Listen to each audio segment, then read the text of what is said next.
Good Sunday morning, everybody. I'm back at the boatyard, and today I am going to first start by aligning that horizontal beam again and grinding another section on the hull. I can't believe it. I've actually forgot to grind two places where I'm going to have to glass in, tabbing the actual supports. So I need to grind both of those down, and then I'm going to come out and I'm going to actually notch out the pieces of wood that we cut yesterday over at the storage shed. So let's get back down in a little hidey hole. It's time to get back in my little nook, but because I have all the flooring out of here, I'm stepping on beams. That'd be beams where there are still some. There are none here, so I gotta sort of work my way in here a little bit. The fun part of doing this is I'm trying to work my way in here. I gotta keep my legs in a spot where they're not in the way of the horizontal beams that need to go in place. So let's get in here for a little bit. All right, so let me see if I can explain what it is I'm doing in here. So it's kind of interesting. If you think about the challenges with the hull, right? The hull it's shaped at an angle, obviously, right? The rounded bottom of the hull. It also shapes downward from where it's flatter in the back to where it starts to curve more, the belly of the boat. So the curvature on the bottom of this piece, so this is, just to give you an idea, forward side of the boat, aft side of the boat in this example, this kind of sits like this, okay? And will be tabbed on the bottom side here, will be tabbed down into the boat. So if you can consider that, you got to start to see the compound curves on this. So one is the actual curve of how it gets deeper toward the forward side of the boat versus the back. Then if you turn it this way, you can also see the shape. I'm sorry, I said that backwards. This is the shape of how it gets deeper toward the center of the boat and shallower toward the back. This particular curve is how it gets deeper toward the front of the boat versus the back of the boat. So anyway, a lot of trial and error, got these right, used an angle grinder just to touch them up and get them the way I need at the bottom. I'm going to use thickened epoxy on it, so I don't know that it needs to be perfect, but I certainly want it to be really close, and I want as much surface area on the bottom here making contact with the hull when I epoxy this down. If there's a couple little spots, it's going to be filled in with a thickened epoxy anyway, but I still want to make sure it's right. So essentially what I'm going to do, and I'll show it up here, when I have this thing, if this is the hull, right? When I have this piece epoxied down to the hull, like this, what I'm going to want to do is run a fillet along the edge of each of these, and then once that epoxy cures, I'm going to actually tab this right down into the hull. So I need to get down there right now and grind these two spots where the foot go. Yesterday I ground all of the spots where the stringers actually mount to the outbound side of the hull and the support structure. I forgot these two somehow, so got to do that now.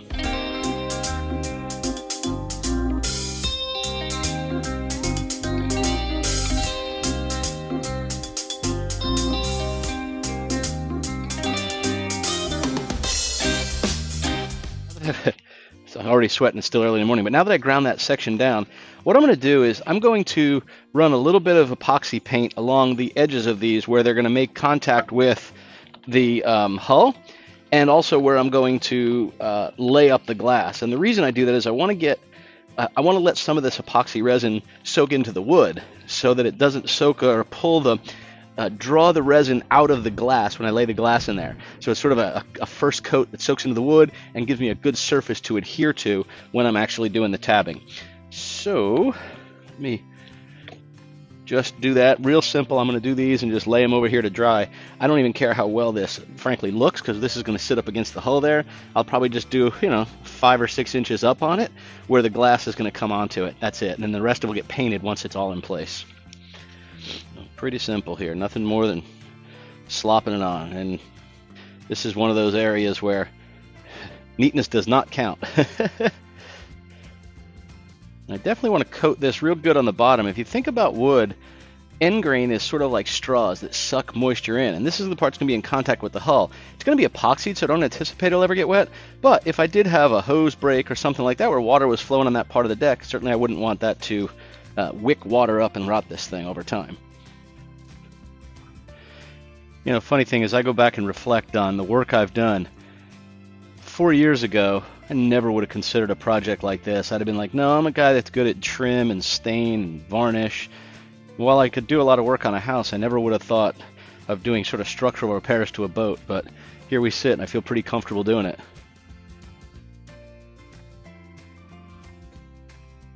So I'm going to do the same thing with these ends. This is the section that's going to go along the outer edge of the hull, and it sits on the primary beam that runs forward and aft in the boat. And this is going to have glass over it. That's the reason why I rounded it. So I'm just going to go ahead and give this a nice thin coat as well.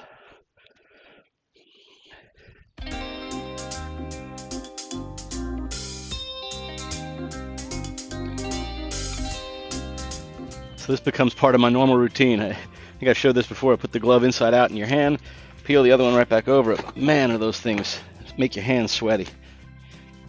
All right, so what I want to do is I want to make this so that these pieces, the stringers, sink down and are flush with this board. I don't want to screw it in here, so I think what I'm going to do is, because these are so much narrower than this, I believe I can cut a groove in here, which wouldn't reduce the strength too much of this overall beam, by putting these right in here. So I'm going to do a test piece here. Just a little piece of wood and a piece here. I'm a little worried about that. I'm trying to decide which is better. This compartment's going to hold the batteries, essentially. It's all this, the weight's going to be holding it. That's a lot of weight, but part of me's thinking maybe it might make sense to cut this out a little bit and leave this thinner, so this hole doesn't have to be quite as deep. I think I'm going to start with that. I'm going to try that first. Let's see how that works. So I have a 2 centimeter deep mark there that I'll cut off of that. And then on this one, I'm going to go 2 centimeters short of the height of that board.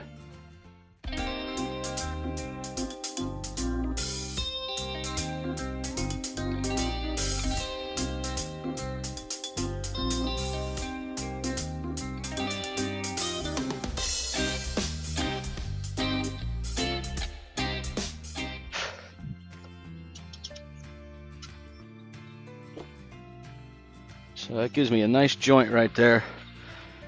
Good strong one, I believe.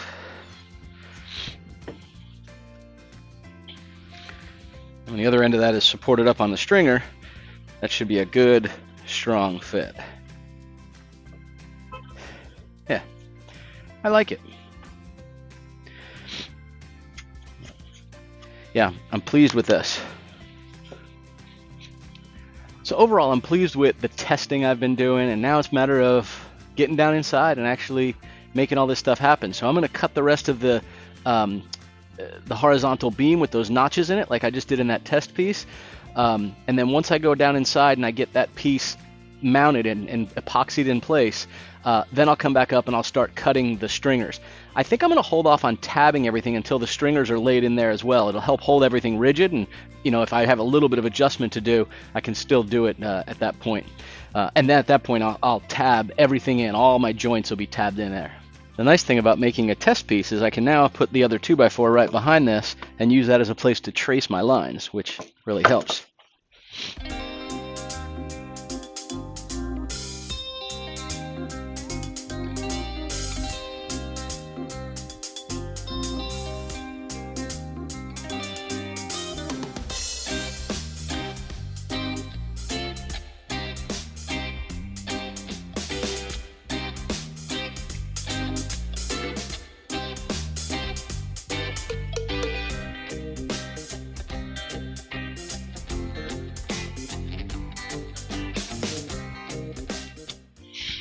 All right, so I've wiped everything down with acetone, and now I'm going to mix up some thickened epoxy and get this legs at least put in place.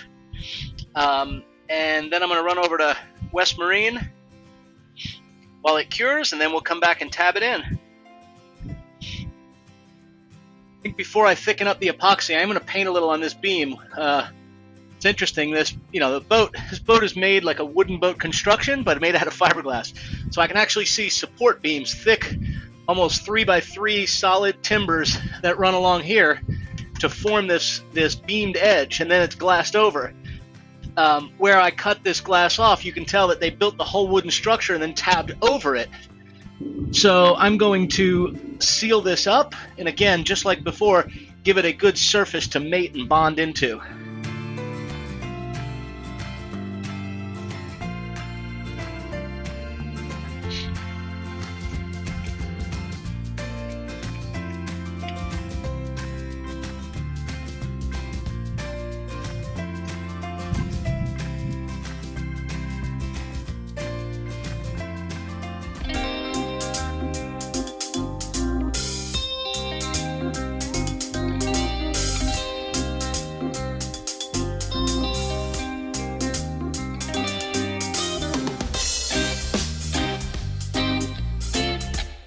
Well, I'm back down on the boat. As you recall, I just finished epoxying those beams down to the hull of the boat. I ran over to Starbucks, grabbed myself a coffee, ran to West Marine to pick up a couple of supplies that I need to actually start tabbing it in now. So I'm about to get down there and do that. I will tell you, it's hot down here. It's in the afternoon. No ventilation because I've got everything closed up, and it's hot outside. It's in the mid-90s.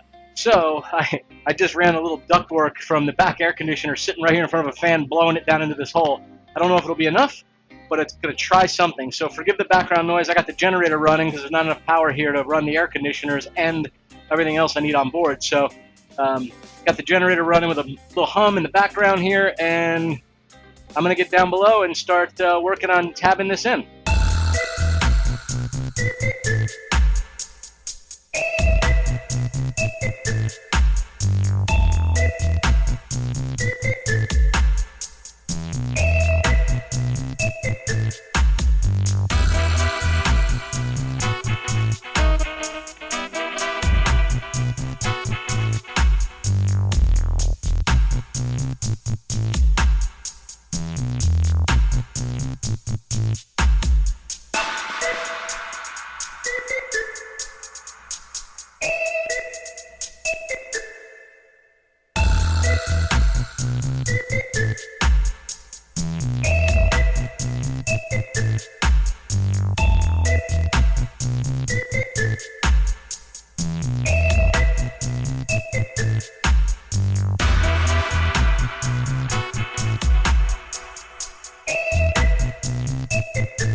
This is not exactly a rare occasion. So I got up this morning and decided I was going to run down to the boat this morning, and before work I would bed the butterfly hatch.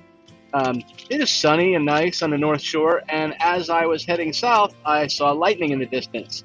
I got, I don't know, halfway across the bridge and it started pouring. I decided, let me see if it's still raining on the other side as well. Got to the other side, pouring on the south side as well, though I have seen rain in the middle and not on either of the two shores. So I've now turned around and I'm heading back to the North Shore, heading back home. But, I mean, really interesting when you look at this line, and this is not uncommon. This is just over the middle of the lake, and you can see that it's blue and clear skies just beyond this cloud line. So I guess I won't be doing any bedding material this morning, but it's very interesting to see that contrast of weather as we go.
Gates are on.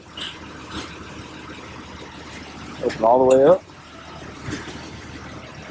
Completely open, if need be. I can just pull these with a button pen.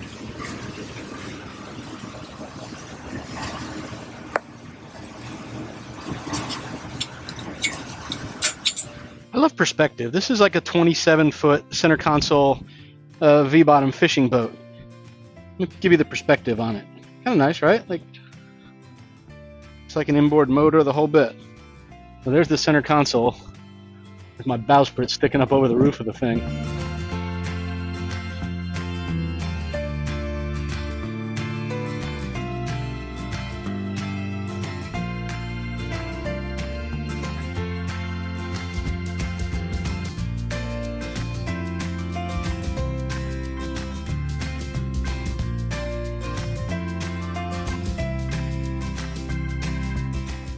Good morning, everybody. It is Saturday morning, and I'm back down on the boat to try and pick up where I left off yesterday. I didn't do a lot of filming yesterday, but I came down and I started to apply the first coat of a white bilge coat paint underneath the section where I put in the new stringers. The thought was if I get it painted a white color, it'll brighten it up, and a light down below would help light up anything I'm doing down below the sole in the engine room, etc. It also helps if you ever have a drip or a leak. Things show up a little bit better on a nice white surface. So the funny thing is I had this debate a while ago. Deb and I talked about painting the bilge white or ship gray, and we chose ship gray. As a matter of fact, if you remember, go in the Wayback Machine 9 months ago when we brought the boat to the yard, one of the couple of things we wanted to have done was the boat painted on the bottom, painted from the tow rail to the water line, and we wanted them to clean the entire bilge and everything under the sole and paint it ship gray. In my head, I thought ship gray was like the color of an aircraft carrier, that real chalky, light-colored gray. That's all I knew. I called it ship gray. Well, the boatyard painted it ship gray. It's a much darker color, but there's actually a true color called ship gray that is very dark gray. It looks great. They did a phenomenal job. But they did a phenomenal job painting it the color I wanted, not the color I told them I wanted, versus the color in my head I thought I wanted. So I'm now saying, geez, if I'm already down there and it's clean and it's been painted, I think I'm going to put another coat over it. But I have a dark gray with a white going over it, so it's taking multiple coats. So the first thing I've got is jute line. It's just like twine. And what I'm going to use this for is to temporarily tie wires and hoses in certain positions so that I can paint underneath them while the paint dries, and then I can set them back down where they were. I know we probably shouldn't have any loose hoses or wires, but the reality is that we do. It's a 45-year-old boat, and I'm not ready to tie them all up. We're going to be redoing some of that down the road. The other thing I did to make this a little easier is I went and bought me one of these little cloth mops and a bucket, and I'm going to use paint thinner on essentially the mop, watered down. I'm going to rinse the bilge out. It's just going to be easier than getting down there with a hand rag with acetone or thinner on it and wiping the surface before I apply the paint. It's my way of cheating, especially in the areas of the bilge that are very deep. I only have a quart of this paint with me today, so I'm not going to get the whole thing done. I'm just going to get a small section done, but it's progress and it's something moving forward. So I'm going to get started tying up wires. I threw the GoPro out here and hooked it on the side of the building. The battery was almost dead, so I don't know how long it'll be, but I thought it'd be cool to get a time-lapse photography. There's really dark storm clouds kind of rolling through, and I thought, oh, that'll look kind of cool if they, well, in my head I think it'll look cool. I guess if I get any footage on it, it'll come up next and you'll know whether it looked cool or not. So let me get to cleaning down there and tying up some lines.